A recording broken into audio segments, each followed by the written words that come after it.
تو آج ہم ایک بہت ہی اہم سوال پر بات کر رہے ہیں۔ کیا ایران کا جوہری پروگرام واقعی، میرا مطلب ہے، مکمل طور پر تباہ ہو چکا ہے؟ جی، یہ سوال آج کل کافی گردش میں ہے۔ ہمارے پاس ایک ماہر طبیعت کا تجزیہ ہے، تو ہم کوشش کریں گے کہ اس کی روشنی میں سمجھیں کہ اصل حقائق کیا ہیں، زمین پر کیا صورتحال ہے۔ بالکل، اور دیکھیں، سب سے پہلے یہ سمجھنا ضروری ہے کہ جوہری پروگرام صرف یہ نہیں کہ چند عمارتیں کھڑی ہوں، یہ ایک بہت ہی پھیلا ہوا ایک پیچیدہ نظام ہوتا ہے۔ ہاں، یہ بات اہم ہے۔ ذرا اس پیچیدگی کو کھولیں، اگر مطلب ذرائع کیا کہتے ہیں، کس قسم کا نظام ہوتا ہے یہ؟ دیکھیں، اس میں ہزاروں کی تعداد میں سینٹریفیوجز ہوتے ہیں۔ آپ سمجھیں، مشینیں جو یورینیم کو افزودہ کرنے کے لیے بہت تیز گھومتی ہیں۔ اچھا۔ پھر میلوں لمبی پائپنگ کا جال ہوتا ہے۔ درجہ حرارت، دباؤ، ان کو قابو میں رکھنے کے لیے انتہائی حساس کنٹرول سسٹمز چاہیے۔ بجلی کی فراہمی بھی عام نہیں، خاص اور مسلسل چاہیے، اور ایک خاص ماحول، یعنی یہ کوئی عام سی فیکٹری نہیں لگا سکتے آپ۔ صحیح، یعنی یہ بہت ہی مخصوص قسم کا سیٹ اپ ہے۔ بالکل، اور پھر جن تنصیبات کی بات ہو رہی ہے، جیسے نتنز ہے، فردو ہے، جہاں یہ یورینیم افزودگی کا کام زیادہ ہوتا تھا، جی، وہ تو عام عمارتیں کی ہی نہیں، انہیں تو خاص طور پر بنایا ہی اس لیے گیا تھا کہ حملوں سے محفوظ رہیں۔ اچھا، کس طرح سے؟ ذرائع یہی بتاتے ہیں کہ یہ پہاڑوں کی نیچے بنائی گئی تھیں، گہری چٹانوں کے اندر، تاکہ اوپر سے کوئی حملہ ہو تو اثر نہ ہو۔ تو مطلب کافی مضبوط بنایا گیا تھا ان کو۔ جی ہاں، بالکل، ڈیزائن ہی یہی تھا۔ تو پھر یہ جو بنکر بسٹر باموں کی بات ہوئی، جو زمین میں گہرائی تک جا کر پھٹتے ہیں، ان کا کیا اثر ہوا ہوگا؟ کیا ایک دو بم کافی ہیں ایسی جگہوں کو تباہ کرنے کے لیے؟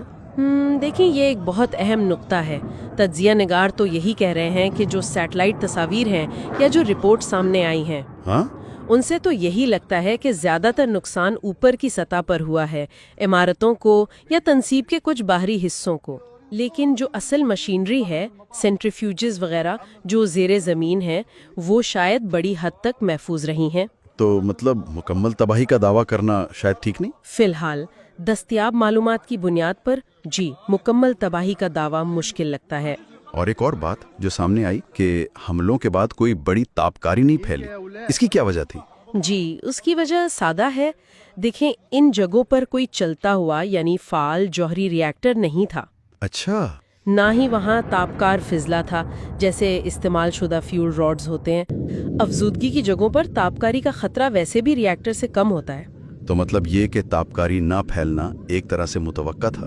بالکل، لیکن اس کا یہ مطلب ہرگز نہیں کہ مستقبل میں کوئی خطرہ نہیں ہے ان جگہوں سے۔ صحیح، تو پھر اس پورے تجزیے کا، اس ماخذ کا نچوڑ کیا ہے؟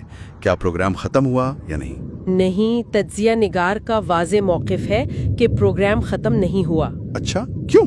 تو یورینیم کا ذخیرہ، دوسرے سینٹریفیوجز چاہے کچھ خراب ہوئے ہوں باقی تو ہوں گے، تیسرے تربیت یافتہ سائنسدان اور ٹیکنیشنز، چوتھا پورے سسٹم کا ڈیزائن یعنی کہ علمی اثاثہ، نو ہاؤ، اور پانچواں جو شاید سب سے اہم ہے وہ ہے عزم اور وقت۔ عزم اور وقت۔ جی، تجزیے میں یہی کہا گیا ہے کہ اصل طاقت شاید مشینوں سے زیادہ اس علم، ڈیزائن اور ارادے میں ہے جسے تباہ کرنا بہت مشکل ہے۔ یہ تو بڑی دلچسپ بات ہے، یعنی صلاحیت ابھی بھی موجود ہے۔ اچھا، ایک لمحے کے لیے سوچیں، اگر خدا نہ خواستہ کوئی ایٹمی پلانٹ واقعی پوری طرح تباہ ہو جائے تو اس کے اثرات کہاں تک جا سکتے ہیں علاقائی طور پر؟ یہ تو بہت سنگین صورتحال ہوگی۔ اگر کوئی فعال ری ایکٹر تباہ ہوتا ہے تو تابکاری صرف اسی ملک میں نہیں رہے گی۔ کہاں تک پھیل سکتی ہے؟ یہ ہوا اور موسم پر منحصر ہے، لیکن تابکار بادل بہت دور تک جا سکتے ہیں۔ عراق، افغانستان، پاکستان، خلیجی ممالک جیسے سعودی عرب، کویت، بحرین، قطر، UAE، یعنی پورا خطہ؟ جی ہاں، ترکی، وسطی ایشیائی ممالک تک بھی اثرات جا سکتے ہیں۔ چرنوبل، فوکوشیما، یہ واقعات ہمیں بتاتے ہیں کہ جوہری آلودگی کی کوئی سرحد نہیں ہوتی۔ یہ واقعی تشویشناک بات ہے۔ تو پھر اس ساری گفتگو کا خلاصہ کیا ہے؟ کیا سمجھیں ہم؟ خلاصہ یہی ہے کہ چند عمارتوں کو نقصان پہنچنے کا مطلب یہ نہیں کہ جوہری صلاحیت ختم ہو گئی۔ ٹھیک ہے۔ یہ معاملہ بہت پیچیدہ ہے۔ صلاحیت، علم، ارادہ، یہ چیزیں اب بھی موجود ہیں۔ تو یوں سمجھیں کہ اصل کہانی ابھی ختم نہیں ہوئی، یعنی تصویر ابھی باقی ہے۔ بالکل، اور آخر میں ایک بات جو ماخذ میں بھی کہی گئی ہے کہ یہ فلم نہیں، یہ نیوکلیئر فزکس ہے۔ مطلب یہ کوئی آسان مسئلہ نہیں ہے جس کا کوئی فوری حل نکل آئے۔